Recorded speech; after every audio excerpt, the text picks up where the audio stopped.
갈라디아서 5장 22절, 23절 말씀 우리 한 목소리로 같이 봉독하겠습니다.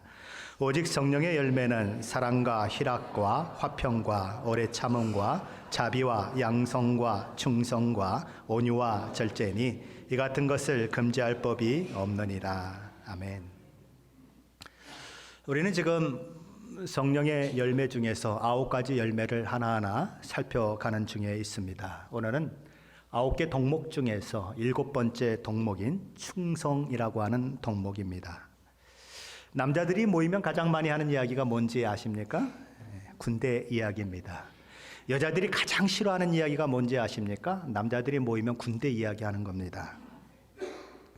군대 조직은 이렇게 상하가 아주 분명한 조직입니다. 그래서 계급이 낮은 사람은 계급이 높은 사람을 만나면 언제나 경례를 붙이고 예의를 표명하게 되어 있습니다. 사회에서는 안녕하세요라고 그렇게 인사하면 되지만 군대에서는 그렇게 인사하지 않습니다. 군 부대마다 경례 시에 외치는 저마다의 구호가 따로 있습니다. 어떤 군대는 백골 그럽니다. 어떤 군대는 단결 그럽니다. 어떤 군대는 승리 그럽니다. 자, 그런데 많은 군대들이 있지만 가장 많이 사용되고 있는 구호는 충성입니다. 충성. 충성이라고 하는 이 구호가 군대에서 가장 많이 사용되는 이유는 그만큼 군대 조직에 있어서 충성보다 중요한 것이 없기 때문일 것입니다. 제가 어릴 적에 학교 다닐 때에는 국민교육 현장을 외워야 했고 국기에 대한 맹세를 외워야 했습니다. 혹시 기억나는 분들이 있으십니까? 아침마다 태극기를 바라보며 가슴에 손을 얹고 나는 자랑스러운 태극기 앞에 조국과 민족의 무궁한 영광을 위하여 몸과 마음을 바쳐 충성을 다할 것을 굳게 다짐합니다. 제가 어디서 보고한 게 아니에요. 그때 외운 게 지금도 외우고 있는 것입니다. 무엇을 다할 것을 굳게 다짐하고 있습니까? 충성. 충성을 다할 것을 굳게 다짐합니다. 군대도 나라도 어떤 사람을 필요로 하는가? 충성스러운 사람을 필요로 한다는 말입니다. 세계 최대의 기업, 매출에 있어서 세계 1등이라고 하는 월마트를 창업한 사람은 샘 월튼이라고 하는 사람입니다. 그는 Everyday Low Price, 그러니까 매일 낮은 가격, 그 표를 내걸고 싼 가격과 친절한 서비스에 주력해서 월마트를 세계적인 기업으로 만들어낸 그런 인물입니다. 근데 이 샘 월튼이 1992년 4월 5일 혈액암으로 세상을 떠나게 됩니다. 그가 세상을 떠나기에 앞서서 사람들의 관심은 이 월마트를 누가 이끌어갈 것인가, 누가 두 번째 CEO가 될 것인가 하는데 관심이 있었던 것입니다. 사람들의 머릿속에는 론 마이어라고 하는 사람이 머릿속에 버뜩 떠오르는 것입니다. 그가 분명히 차기 CEO가 될 것이다. 그는 이미 40대 초반에 경영의 천재라고 불리울 만큼 아주 능력이 탁월했던 그런 사람이었어요. 자, 그러나 실제 샘 월튼이 자기 후계자로 지명한 사람은 뜻밖에도 다른 사람이었습니다. 그게 누구냐 하면 데이빗 글래스라고 하는 사람이었어요. 그는 CEO로 지명되기까지 유능하다기보다는 회사의 창업 정신과 회사가 지향하는 가치를 중요하게 생각하며 충성스럽게 일하는 사람으로 알려진 사람이었습니다. 그가 경영의 천재로 불리우는 론 마이어를 제치고 월마트를 이끌 두 번째 CEO로 지명되자 세상은 깜짝 놀라는 것입니다. 아니, 어떻게 그 사람이 CEO가 될 수가 있단 말인가? 샘 월튼은 왜 그 사람을 선택했을까요? 그것은 샘 월튼이 능력보다 무엇을 봤기 때문에 그렇습니까? 충성을 봤기 때문에 그런 것입니다. 능력보다 충성이 더 중요하다고 본 거예요. 자, 그 결과는 어떻게 되었을까요? 결과는 샘 월튼의 선택이 옳았다는 것을 증명해 주었습니다. 이 데이비드 글라스는 CEO로 10년을 일하게 되는데 월마트의 연 매출을 자기가 처음 CEO를 맡았을 때와 그리고 은퇴할 때에 몇 배 차이로 만들어냈냐면 10배 차이로 만들었습니다. 엄청난 거죠. 그래서 그는 유통의 신이라고 별명까지 얻게 되는 것이지요. 군대도 나라도 비즈니스 하는 사람도 정말 찾고 싶은 사람이 누군가, 충성스러운 사람이다라는 얘기죠. 그렇다면 하나님은 어떠실까요? 우리 하나님은 어떤 사람을 찾고 계실까요? 하나님께서 정말 어떤 일을 맡기고 싶을 때, 어떤 사명을 담당할 자를 찾으실 때 하나님은 누구에게 그 사명을, 그 일들을 맡기고 싶으실까요? 두말할 나위도 없이 하나님도 마찬가지인 것입니다. 충성스러운 사람, 그에게 하나님은 그의 모든 것을 맡기고 싶으신 것이지요. 충성이라고 하는 것은 무엇일까요? 충성이라고 하는 단어는 믿음, 믿음직한, 신실함으로 번역이 가능한 단어입니다. 충성이란 마음이 신실한 것을 말합니다. 자, 그렇다면 하나님께서 귀히 쓰시는 충성스러운 사람의 특징은 무엇일까요? 하나님께 쓰임받는 충성스러운 사람의 첫 번째 특징은 내 감정이 좋건 싫건 상관없이 하나님께 끝까지 충성하는 우직한 충성심을 가졌다는 것입니다. 민수기 12장에 보면 이스라엘 백성을 애굽으로부터 구출해내는 일을 위해서 지도자로 세워진 모세가 함께 동역했던 자기 친형 아론과 친누이 미리암으로부터 비방을 당하고 리더십을 공격받는 그 일들을 만나게 됩니다. 이 일이 일어나게 된 배경에는 모세가 구스 여자, 그 여자를 부인으로 맞은 사건 때문에 표면적으로는 그렇습니다. 아론과 이 미리암은 이방 여인을 부인으로 맞이한 이 모세를 비방하는 것입니다. 그리고는 이렇게 얘기합니다. 아니, 하나님께서 모세한만 얘기했느냐? 우리와도 말씀하시지 않았느냐? 그러면서 모세의 리더십을 공격하는 것입니다.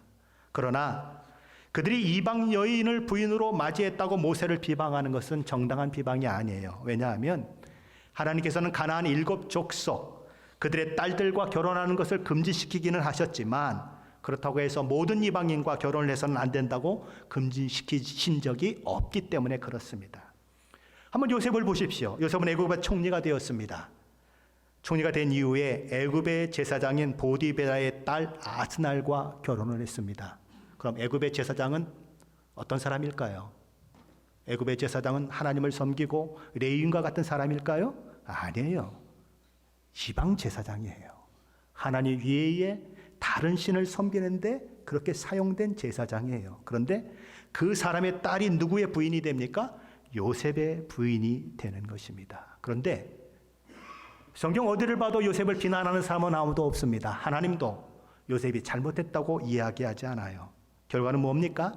아론과 미리암이 모세가 이방 여자를 취했다고 비방하며 그의 리더십을 공격하고 있는 것은 질투 때문입니다. 시샘, 그것 때문에 그렇다는 거죠. 자, 아론과 미리암이 모세를 비방하는 그 말을 하나님께서 들으셨습니다. 하나님은 누구 편을 들어주셨을까요? 당연히 모세 편을 들어주셨습니다. 가장 앞장서서 모세를 향해서 그렇게 비난을 쏟아놓고 비방을 했던 미리암, 친누이 미리암은 이 일로 말미암아 문둥병에 걸립니다. 그리고 일주일 동안 진영 밖으로 나가 있어야 하는 수치를 당하게 되지요. 하나님께서는 모세를 비방하는 그들을 꾸짖으시면서 이런 말씀을 하셨습니다. 내 말을 들으라. 너희 중에 선지자가 있으면 나 여호와가 환상으로 나를 그에게 알리기도 하고 꿈으로 그와 말하기도 하거니와 내 종 모세와는 그렇지 아니하니 그는 내 온 집에 충성함이라. 그와는 내가 대면하여 명백히 말하고 은밀한 말로 하지 아니하며 그는 또 여호와의 형상을 보거늘 너희가 어찌하여 내 종 모세 비방하기를 두려워하지 아니하느냐. 하나님께서는 모세가 하나님의 특별한 은총을 입은 사람이라고 강조하고 계세요. 무엇을 보고 알 수 있습니까? 그에게 모든 선지자들은 하나님께서 환상으로 말씀하시거나 꿈을 통해서 말씀하셨어요. 그런데 모세는 하나님 앞에 직접 하나님의 음성을 듣는 사람이었다. 그렇게 말씀하시는 것입니다. 모세는 하나님께 특별한 은총을 입은 사람이에요. 하나님께서 그렇게 모세를 특별하게 취급하신 이유는 어디에 있을까요? 그 이유를 우리는 그는 내 온 집에 충성함이라고 하는 이 말 속에서 찾아볼 수 있습니다. 모세는 어떤 사람이었는가? 하나님의 집에 충성스러운 사람이었다는 것입니다. 여기 내 온 집은 하나님의 집으로 상징되는 회막만이 아니고 회막에 관련된 각종 규례 및 더 나아가서 하나님과 이스라엘의 모든 언약 관계 그것뿐만이 아니고 언약 백성 모두를 총괄적으로 나타내는 표현인 것입니다. 그 모든 일에 모세가 충성을 다한 사람이었다, 신실한 사람이었다라고 하나님은 말씀하신 것입니다. 하나님께서 그 모세의 충성됨을 구약의 모든 선지자들보다도 높게 평가하신 거예요. 모세가 이스라엘 백성을 이끌고 광야 40년의 그 삶을 그렇게 이끌어갔던 그것들을 살펴보면 왜 모세가 하나님 앞에 그토록 충성된 사람으로 불려지고 있는지를 우리는 알 수 있습니다. 이스라엘 백성이 출애굽한 이후에 첫 번째 만난 시험은 뭐죠? 홍해입니다. 그들의 앞길을 가로막고 있는 홍해. 뒤에서는 이스라엘 백성을 우리가 왜 놓아줬느냐, 우리가 실수했다라고 쫓아오는 애굽 왕 바로와 애굽의 군대들이 있었습니다. 앞으로 나아가면 바다에 빠져 죽고 가만히 있으면 애굽 군사들에 의해서 잡혀 죽을 그 위기 가운데 이스라엘 백성들은 모세를 향해 이렇게 원망합니다. 애굽에 매장지가 없었어? 당신이 우리를 이끌어내어 이 광야에서 죽게 하느냐? 어찌하여 당신이 우리를 애굽에서 이끌어내어 우리에게 이같이 하느냐? 이와 같은 이스라엘 백성들의 불평과 불만 그리고 원망은 시도 때도 없이 40년 광야 생활 가운데 계속됩니다. 광야길에서 오아시스를 만났어요. 그런데 물이 써서 먹을 수가 없는 것입니다. 그때에도 이스라엘 백성들이 한 일은 모세를 원망하는 일이었습니다. 광야 생활 동안에 하나님께서 그들이 농사도 지을 수 없고 그러니까 매일매일 만나를 내리셔서 먹게 하셨는데 이제 만나가 지겨운 것입니다. 그거 먹었더니 기운이 안 생겨. 그래서 모세를 원망하는 것입니다. 그리고 모세를 향해서 뭐라고 얘기하죠? 모세야, 우리에게 고기를 먹게 해다오. 그리고는 한다는 말이 애굽에 있을 때에는 값없이 생선도 먹고 오이도 먹고 참외도 먹고 부추도 먹고 마늘도 먹고 파도 먹었는데 우리 신세가 이게 뭐냐? 장막문 앞에서 응응 하고 우는 겁니다. 우리 어쩌다가 이렇게 됐냐? 애굽이 그립다. 모세가 기가 막혀 하나님 앞에 기도합니다. 하나님, 어찌하면 좋습니까? 이 백성이 이 황량한 광야에서 나에게 고기를 먹여달라고 하는데요. 장전만 60만인데 어찌하면 좋습니까? 그리고 애굽에 있을 때가 좋았다고 저러며 울고 앉아있으리 내가 어찌하면 좋습니까? 하나님, 제가 저들을 배 아파서 낳았습니까? 내가 저들의 어미라도 된단 말입니까? 이건 정말 너무하지 않습니까? 하나님, 저는 이런 일들을 감당할 수가 없어요. 짐이 너무 무거워요. 그러니 차라리 나를 죽여주세요. 그래서 이 짐으로부터 나를 자유롭게 해주세요. 그게 모세의 기도였어요. 그런 모세를 하나님께서는 다시 세우시지요. 70명의 동역자들을 세워주십니다. 장로들을 세워주셔서 모세를 돕게 만드세요. 그리고는 메추라기를 몰아오시는데 바람을 불어 메추라기를 전국에 있는 메추라기를 다 몰아오셔서 땅에 떨어지게 하시는데 메추라기 고기에 질리도록 이스라엘 백성을 먹게 하십니다. 그 일 이후에 모세는 다시 또 하나님께서 주신 그 사명을 감당하려고 묵묵히 길을 걸어가지요. 민수기 13장과 14장에 가면 12정탐꾼을 가나안에 보내는 사건이 기록됩니다. 40일간 자세히 정탐하고 돌아온 정탐꾼들이 10명의 지도자들의 보고를 받게 되는데 이 보고가 이스라엘 백성들을 큰 절망과 슬픔에 빠뜨립니다. 우리가 애굽 땅에서 죽었거나 이 광야에서 죽었으면 좋았을 것을 어찌하여 여호와가 우리를 그 가나안 땅으로 인도하여 칼에 쓰러지게 하려 하는가? 우리 처자가 사로잡히리니 애굽으로 돌아가는 것이 낫지 아니하랴. 그래서 이들은 결의합니다. 뭘 결의합니까? 야, 우리 모세 말고 다른 지도자를 세우자. 그리고 애굽으로 돌아가자. 이렇으면 안 됩니다. 하나님의 약속을 믿고 우리는 싸워야 합니다. 저들은 우리의 밥입니다. 그러면서 여호수아와 갈렙이 그렇게 소리쳤지만 이스라엘 백성들은 그 얘기를 하는 자들을 향하여 돌로 쳐서 죽이려고 합니다. 하나님이 진노하시지요. 이스라엘 남자 중에 20세 이상 된 자는 아무도 가나안 땅에 들어가지 못하리라. 그랬더니 여태까지 못 가겠다고 하는 이 사람들이 이제는 가겠다고 난리가 난 것입니다. 하나님이 올라가도 소용없다. 내가 너희와 함께하지 않는다. 상관없습니다. 우리는 올라갑니다. 그랬더니 어떻게 됩니까? 가나안 사람들이 그냥 산에서 쳐내려오는데 걷잡을 수 없이 패배하고 맙니다. 모세가 지도했던 이스라엘 백성들의 현주소예요. 도대체 말을 안 들어도 이렇게 안 들을 수가 없는 것입니다. 그런데 그 일이 있은 후 얼마 후에 레위 자손 중에 고라의 자손들과 루벤 자손이 연합해서 반역을 일으킵니다. 이야기의 초점은 모세야, 너는 왜 우리를 가나안 땅으로 들어가게 하지 않느냐는 것입니다. 왜? 우리가 그렇게 가고 싶은 가나안 땅에 들어보지 않아서 우리 눈을 빼려고 하느냐? 누가 들어가지 못하게 했습니까?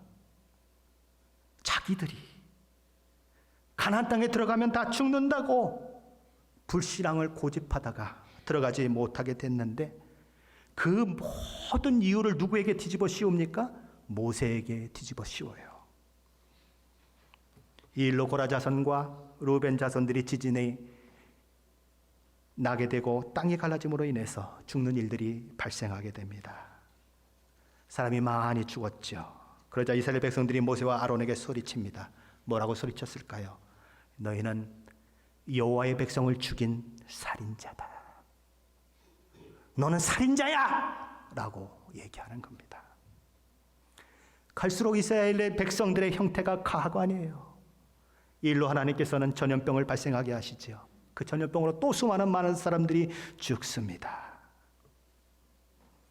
그게 모세가 사역했던 환경이고 모세가 걸어야 했던 그 길인 것입니다. 그런데 모세는 자신이 죽는 날까지 끊임없이 이런 이스라엘의 불평과 원망 그리고 비방에 시달리면서도 그 길이 하나님께서 가시라고 하는 길이기에 그 길이 비록 고통스럽고 때론 너무 억울하고 때론 너무 짐이 무겁지만 그럼에도 불구하고 모세는 그 길을 가는 것입니다. 그게 뭐예요? 그게 충성이에요. 충성은 사람들이 내 진심을 알아주지 못하고 사람들이 합당한 대우를 해주지 않는다고 하더라도 그것이 하나님의 뜻이라면, 하나님께서 두신 그 자리라면 굳게 지키는 것입니다. 모세를 향해 하나님께서 그가 내 온 집에 충성함이라고 칭찬하신 이유는 바로 모세가 그런 사람이었기 때문에 그래요. 모세는 끝까지 한결같이 하나님 앞에 충성했던 사람입니다. 기분 좋을 때 반짝 열심을 내는 사람이 아니었어요. 인기웅변식으로 보이는 데서만 충성스러운 사람이 아니었어요. 누가 보든 말든 상관없이 언제나 한결같이 충성스러운 사람으로 그렇게 살았어요. 하나님께서는 오늘도 그런 충성스러운 사람을 찾고 계십니다. 기분 나쁘다고, 마음에 안 든다고, 저 사람 꼴보기 싫다고 그만두는 사람이 아니고요. 하나님이 주신 자리라면 지속적으로 충성하면서 그 자리를 지키는 사람이 하나님께서 찾으시는 사람이라는 것입니다. 내가 힘이 들어도 누군가 나를 힘들게 해도 하나님 때문에 헌신의 발걸음을 멈출 수 없는 사람, 눈물을 흘리면서도 그 길을 갈 수밖에 없는 사람, 그가 누구예요? 충성스러운 사람인 것입니다. 잠언 25장 13절 말씀은 이런 말씀을 하고 있습니다. 충성된 사자는 그를 보낸 이에게 마치 추수하는 날의 얼음 냉수 같아서 능히 그 주인의 마음을 시원하게 하느니라. 이스라엘의 그 더운 땅에서 추수를 할 때에 심히 땀을 흘리고 있을 때에 어떤 사람이 냉수를 갖다 주고 그 냉수 한 그릇을 먹는 그 즐거움은 이루 말할 수가 없을 거예요. 얼마나 시원함을 느끼겠습니까? 그것처럼 시원한 냉수 한 그릇이 그렇게 그의 심령을 시원하게 하는 것처럼 충성스러운 사람은 바로 하나님의 마음을 시원케 해드리는 사람이라는 것입니다. 하나님께 쓰임받는 충성스러운 사람의 두 번째 특징은 그 충성심이 어느 환경, 어느 처지, 어느 장소, 어느 위치에 갖다 놓아도 변함이 없다는 것입니다. 작은 일이 맡겨져도 상관이 없어요. 큰 일이 맡겨져도 상관이 없어요. 무엇이 맡겨지든지 그 일에 충성하는 특징이 있다는 것입니다. 다윗은 어릴 때에 양을 치는 사람이었죠. 예수님은 요한복음 10장에서 양을 치는데 돈을 받고 고용된 사꾼이 있고 실제 양을 치는 목자가 있다고 말씀하셨습니다. 평상시 사꾼과 목자는 전혀 구별이 안 됩니다. 양을 치고 양에게 꼴을 먹이고 아무 문제가 안 생깁니다. 그런데 언제 확연히 그 차이가 납니까? 이리떼가 양을 잡아먹으려 달려들 때에 그 차이가 확연히 나는 것입니다. 한 무리는 이리가 달려오면 도망쳐버립니다. 자기 목숨이 위험스럽기 때문에 그래요. 그런데 한 무리는 양들을 구하기 위하여 죽기 살기로 달려들어서 이리떼를 막아내는 것입니다. 한쪽은 사꾼이요, 한쪽은 목자라는 것이지요. 예수님이 말씀을 하시면서 요한복음 10장 11절에서 이렇게 말씀하십니다. 나는 선한 목자라. 선한 목자는 양들을 위하여 목숨을 버리느니라. 그렇다면 다윗은 사꾼과 같은 사람이었을까요? 목자와 같은 사람이었을까요? 사무엘상 17장에 보면 블레셋 군대의 골리앗과 싸우기를 원했던 다윗이 사울에게 했던 말이 나옵니다. 그 말을 통해서 우리는 다윗이 사꾼이었는지 목자였는지를 알 수 있습니다. 사무엘상 17장 34절 35절 말씀이죠. 다윗이 사울에게 말하되 주의 종이 아버지의 양을 지킬 때에 사자나 곰이 와서 양떼에서 새끼를 물어가면 내가 따라가서 그것을 치고 그 입에서 새끼를 건져내었고 그것이 일어나 나를 해오고자 하면 내가 그 수염을 잡고 그것을 쳐 죽였나이다. 다윗의 나이 아직 20살도 되지 않습니다. 10대 청소년 애띤 나이예요. 그러나 그는 아버지가 맡기셨던 그 양떼를 치는 그 일을 허드렛 일이라고 해서 그냥 설렁설렁 하지 않습니다. 그 일에 최선을 다하는 충성심을 보여요.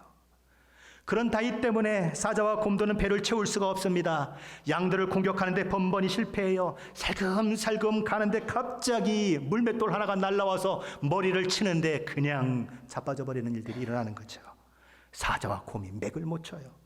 겨우겨우 다윗의 그 눈길을 피해가지고 양 한 마리를 물고 달아나려고 그러면 이 다윗이 지팡이를 들고 달려와서 마구 두들겨 패는데 어떻게 할 수가 없는 것입니다. 그래서 입에 있는 양을 도로 놓고 그냥 다윗과 싸움을 벌이는데 다윗이 사자의 이 양볼에 있는 수염을 잡아다니며 죽기 살기로 싸우는 것입니다. 아마 이 사자와 곰들이 말을 할 수 있다고 하면 이렇게 얘기했을 거예요. 야, 저 다윗이 치고 있는 양부리에 가지 마. 거기 가면 그냥 진창 얻어맞고 먹지도 못해. 그랬을 거예요. 왜요? 다윗이 그렇게 충성스러운 사람이었기 때문에 그래요. 예수님의 말씀을 빌자면 다윗은 선한 목자였어요. 다윗은 그렇게 작은 일처럼 보이는 양을 돌보는 일에 충성을 다한 사람이었어요. 사울이 하나님 앞에 불순종하고 하나님 앞에 버림받게 됨으로써 하나님은 차기 왕을 세우고자 하시는데 다윗의 그 마음이, 그 충성스러움이 하나님의 마음에 드셨어요. 사무엘을 그래서 부르셔서 베들레헴 이새의 집으로 보내시지요. 사무엘은 아마 누가 왕으로 기름 부음 받을까 굉장히 궁금했을 것입니다. 제사가 드려져요. 그리고 아들 한 사람 한 사람이 사무엘 앞에 나옵니다. 첫 번째 아들의 이름은 엘리압이라고 하는 사람이었어요. 바로 이 사람이다라고 박수를 치는 거죠. 그는 키가 크고 아주 잘생긴 사람이었어요. 사무엘이 감탄하는 것입니다. 여호와 하나님께서 이런 사람에게 기름을 부으지 않는다면 누구에게 기름을 부으랴? 사울은 보통 사람보다 머리 하나는 크다 그랬습니다. 아마 엘리압도 그랬을 거예요. 왕으로서 충분한 사람이다. 그런데 하나님은 아니라고 하십니다. 그의 용모와 키를 보지 말라. 내가 이미 그를 버렸노라. 내가 보는 것은 사람과 같지 아니하니 사람은 외모를 보거니와 나 여호와는 중심을 보느니라. 세상의 평가 기준과 하나님의 평가 기준이 전혀 다르다는 것입니다. 세상은 어떤 사람이 가진 외적인 능력, 그가 가지고 있는 외적인 조건을 가지고 그 사람을 쓰지만 하나님은 그 사람의 내적인 모습을 가지고 쓰신다는 거예요. 그가 얼마나 충성된 사람이냐 하는 것을 가지고 하나님은 사람을 쓰신다는 것입니다. 하나님께서는 다윗에게서 그 충성스러운 마음을 보셨어요. 다윗은 10대의 왕으로 기름 부음 받습니다. 그리고 30세의 정식 왕으로 등극될 때까지 사울 왕의 죽음의 칼날을 피해서 이리 도망가고 저리 도망가고 그런 어려운 생활을 합니다. 그러나 그는 그 곤란한 상황 가운데서도 한 번도 하나님 앞에 충성스러운 마음을 변개시키지 않습니다. 사울을 죽일 기회 절호의 찬스가 2번이나 있었지만 하나님께서 기름 부으신 자를 나는 죽일 수 없다고 그는 죽이는 것을 거부해요. 하나님의 때를 기다립니다. 하나님이 나를 왕으로 기름 부으신 하나님께서 나를 분명 왕으로 세우실 텐데 내가 인위적으로 그것을 만들지 않겠다. 하나님의 때를 기다리겠다. 나는 하나님의 약속을 기다리겠다. 그것이 다윗의 모습인 것입니다. 왕이 되었을 때는 어떨까요? 모든 권세를 다 가졌습니다. 그 이스라엘에서 가장 높은 자가 되었습니다. 주변에 있는 나라들도 다윗이 가기만 하면 벌벌 떨 만큼 그 나라는 왕성한 나라가 되었어요. 강한 나라가 되었어요. 그러나 그럼에도 불구하고 다윗은 변한 게 없습니다. 하나님 앞에 올곧게 충성을 다해요. 열왕기상 15장 5절 말씀에서 다윗의 일생이 이렇게 평가됩니다. 이는 다윗이 햇사람 우리아의 일 외에는 평생에 여호와 보시기에 정직하게 행하고 자기에게 명령하신 모든 일을 어기지 아니하였음이라. 여기 우리가 주목해야 할 말씀이 딱 하나 있습니다. 뭐죠? 평생. 이 단어입니다. 다윗의 삶 전체가 하나님 앞에 충성스러운 삶이었다. 그런 이야기지요. 그래서 하나님은 다윗을 기뻐하신 것입니다. 하나님께 쓰임받는 충성스러운 사람의 세 번째 특징은 그의 충성이 그의 삶이 평안할 때나 어려울 때나 그가 잘 될 때나 그렇지 않을 때나 심지어 죽음의 위협 가운데 놓인다고 하더라도 변함이 없다는 것입니다. 요한계시록 2장과 3장에 보면 아시아의 7교회에 보낸 편지 내용이 기록되어 있는 것을 보게 됩니다. 예수님께서는 2번째 교회인 서머나 교회에 보낸 편지를 통해서 이런 말씀을 하십니다. 요한계시록 2장 8절로 10절 말씀인데 한번 화면을 비춰주시면 같이 함께 읽어보겠습니다. 같이 읽습니다. 서머나 교회의 사자에게 편지하라. 처음이요 마지막이요 죽었다가 살아나신 이가 이르시되 내가 내 환난과 궁핍을 알거니와 실상은 내가 부요한 자니라. 자칭 유대인이라 하는 자들의 비방도 알거니와 실상은 유대인이 아니요 사탄의 회당이라. 너는 장차 받을 고난을 두려워하지 말라. 볼지어다 마귀가 장차 너희 가운데에서 몇 사람을 옥에 던져 시험을 받게 하리니 너희가 10일 동안 환난을 받으리라. 내가 죽도록 충성하라. 그리하면 내가 생명의 관을 네게 주리라. 귀 있는 자는 성령이 교회들에게 하시는 말씀을 들을지어다.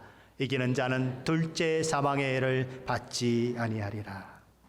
지금 서머나 교회의 성도들은 일명 사탄의 회당이라고 불리울 만큼 잔인하고 그리고 자신들을 핍박하는 그 유대인들로 인해서 어려움을 겪고 있습니다. 그들은 지금 그 어려움을 당하고 있는데 우리 주님은 장차 더 큰 고난을 당하게 될 것이라고 말씀하십니다. 지금까지 고난을 당했다면 그 고난이 끝나야 그것이 복이고 은혜일 것 같은데 더 심한 고난 가운데 있게 될 것이다. 그들 때문에 옥에 갇히는 일들이 있을 것이고 그들 때문에 10일 동안 혹독한 고통의 그 시간을 보내게 될 것이다. 세상에 어떤 사람이 고난을 좋아하겠습니까? 세상에 어떤 사람이 고난을 두려워하지 않는 사람이 있겠습니까? 그런데 고난을 두려워하는 사람은 결코 그 고난을 이겨낼 수 없습니다. 고난을 두려워하는 사람은 끝까지 믿음을 지켜낼 수가 없습니다. 사탄은 그것을 노려요. 그래서 우리 가운데 고난을 통해서 우리를 시험합니다. 네가 이래도 예수 믿을래? 네가 이래도 내 믿음을 놓지 않을래? 그런데 우리 주님은 고난을 해결해 주시겠다고 말씀하지 않으시고 고난을 두려워하지 말라고 말씀하십니다. 고난을 두려워하지 말라고 하는 이 말씀은 우리에게 참 버거운 말씀입니다. 하나님, 내가 예수 믿는데 고난을 제거해 주셔야지요. 고난을 두려워하지 말라니요. 근데 우리 예수님은 한술 더 떠요. 죽도록 충성하라. 그리하면 내가 생명의 관을 내게 주리라. 순교할 각오를 가지고 주님이 주신 믿음을 지켜내라는 것입니다. 어떻게 보면 좀 황당한 말씀이에요. 아니, 지금까지 당한 고난만도 버거운데 하나님 또 죽기까지 충성하라고요? 우리 주님은 왜 이런 말씀을 하셨을까요? 고난을 이기는 방법이 그 방법밖에 없기 때문에 그래요. 고난을 이기는 최선의 방법은 하나님께 죽도록 충성하는 것입니다. 고난 속에서, 핍박 속에서 타협하고 물러서면 살 것 같은데, 지나온 기독교의 역사는 죽었다고 증언합니다. 그러나 죽을 것을 각오하고 죽도록 충성했는데, 죽기를 각오했는데 기독교의 역사는 그들이 살았다고 증언합니다. 그게 신앙의 역설이에요. 그러면 왜 믿음의 사람들은 그렇게 죽음까지도 각오하면서까지 하나님 앞에 충성하려고 할까요? 무엇이 그들로 하여금 그런 믿음의 자세를 갖게 할까요? 그것은 하나님께서 그 아들 예수 그리스도를 십자가에 못 박아 죽이시기까지 자기를 구원하시기를 기뻐하셨다고 하는 그 놀라운 사랑 때문입니다. 그 사랑에 굴복되다 보니까, 그 사랑에 항복한 사람이 되다 보니까 우리는 우리 주님을 위해서 죽어도 좋다는 그 자리까지 나아가게 되는 것입니다. 가끔 신문을 보거나 방송을 들으면 큰 위험 가운데서 아이를 지키기 위해서 아이를 꼭 안고 죽은 그런 엄마의 그런 사건들이 나오지 않습니까? 아이를 살리기 위해서 자기 온몸을 던져서 아이를 보호하느라고 그 갓난아기 하나 살려놓고 죽은 엄마의 모습들이 종종 소식으로 들리지 않습니까? 어떤 사람이 그 엄마를 향해서 바보 같다고 얘기할 사람이 누가 있습니까? 어떤 사람이 그 엄마를 향해서 저런 머저리 같은 엄마가 어디 있냐고 얘기할 사람이 어디 있어요? 오히려 감동이 밀려오지 않습니까? 오히려 그래, 그게 엄마의 사랑이지라고 하는 마음이 있지 않습니까? 순교도 똑같아요. 하나님의 사랑을 아는 자는 순교할 수 있어요. 세상 사람들은 이런 바보 같은 사람, 아니 어떻게 그걸 위해서 순교할 수가 있어? 그렇게 얘기할지 모르지만 정말 하나님을 사랑하면 죽음도 두렵지 않게 되는 거지요. 그래서 하나님의 사랑에 굴복한 자들은, 하나님의 사랑에 포로된 자들은 하나님 앞에 그렇게 죽기까지 충성하는 것입니다. 죽도록 충성하라고 하는 이 말씀을 주신 때에는 우리 학자들이 얘기하기를 보통 96년 아니면 98년 그경이라고 얘기합니다. 자, 근데 이 이야기가 있을 때에 폴리갑이라고 하는 사람이 그 시대에 있었습니다. 그리고 불과 몇 년 후에 이 폴리갑은 이 서머나 교회의 감독이 됩니다. 오늘날로 말하면 서머나 교회의 목사죠. 그는 나이 20살에 감독이 되었습니다. 그리고 66년 동안 감독으로 그렇게 섬겼어요. 그러니까 그의 나이가 86세가 되었겠죠. 근데 얼마 안 돼서 이 폴리갑이라고 하는 사람이 죽음의 경기장에 끌려 나가게 됩니다. 예수를 믿는 것을 포기하고 로마 황제에게 숭배하라고 하는 그 명령을 복종하지 않았기 때문에 그는 죽음의 화형의 형틀을 향해서 나아가는 거지요. 머리가 허옇게 신 할아버지를 바라보며 그 당시 총독이 폴리갑에게 이런 얘기를 합니다. 여보시오, 폴리갑, 당신은 너무 많이 늙었군요. 내가 그래서 당신에게 자비를 베풀기를 원하오. 이제라도 예수 버리고 로마 황제에게 경배하시오. 그러나 그때 폴리갑이 이런 얘기를 합니다. 나는 이미 86년간 예수님을 섬겼습니다. 그분은 나에게 한 번도 나를 부당하게 대접하거나 나를 사랑하지 않으신 적이 없습니다. 그분은 나를 버리신 적도 없고 늘 나를 품에 안으셨습니다. 내가 그런데 어찌 그 예수님을 버리고 나의 왕 되신 주님을 모독할 수 있단 말입니까? 나는 그럴 수 없습니다. 볼리갑은 그런 당당한 고백을 하고 불에 태워져 순교합니다. 그리고 자신이 그렇게 꿈속에조차 그리워했던 예수님의 품에 안기게 되지요. 사도행전 20장에 가면 사도 바울은 에베소 교회 지도자들인 장로들을 부릅니다. 그리고 자기 피로 세운 교회를 잘 섬기라고, 양들을 잘 보살피라고 권면하면서 나는 예루살렘으로 갈 것이다 라고 고백하며 이런 이야기를 합니다. 사도행전 20장 22절로 24절 말씀이죠. 보라, 이제 나는 성령에 매여 예루살렘으로 가는데 거기서 무슨 일을 당할는지 알지 못하노라.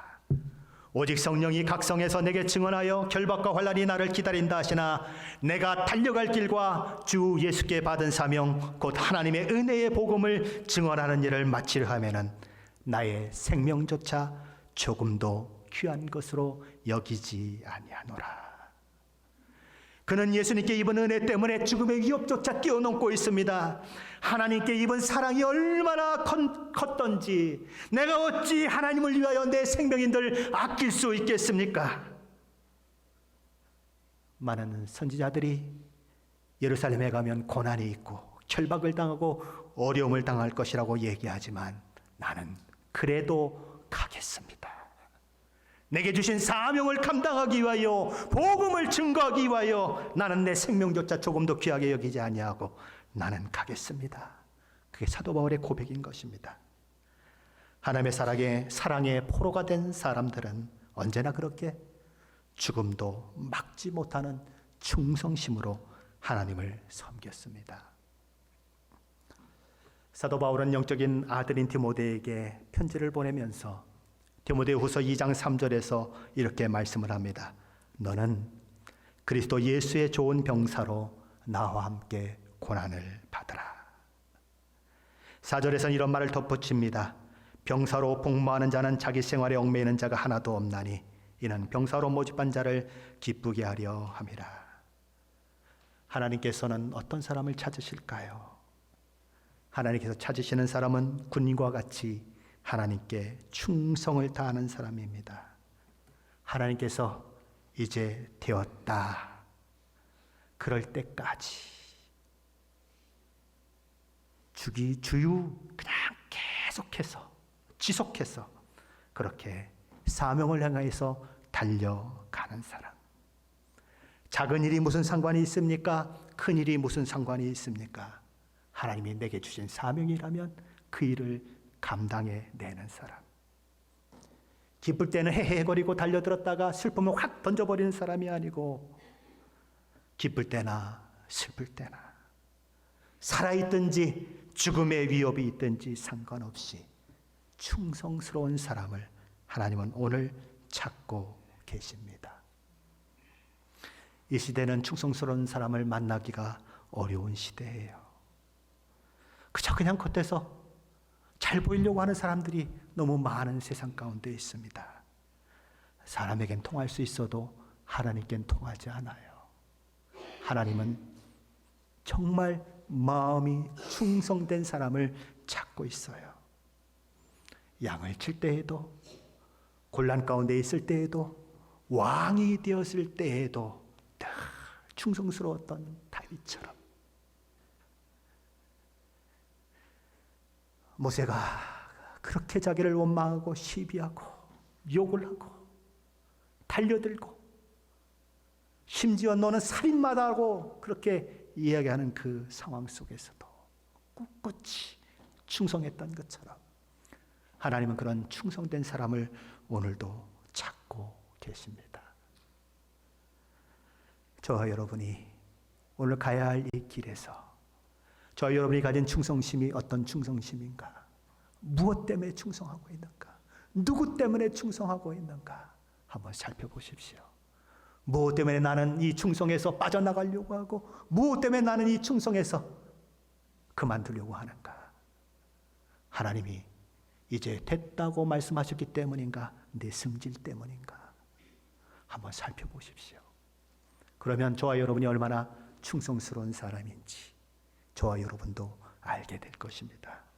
오늘 말씀을 들으시고 하나님 앞에 정말 충성스러운 사람, 내가 다윗을 만나니 내 마음이 기쁘도다, 내 마음에 합한 사람이로다 라고 하는 말씀을 하셨던 것처럼 저와 여러분이 그런 놀라운 하나님의 마음에 드는 사람으로 세워지시기를 예수 그리스도 이름으로 간절히 축원합니다. 기도하십시다.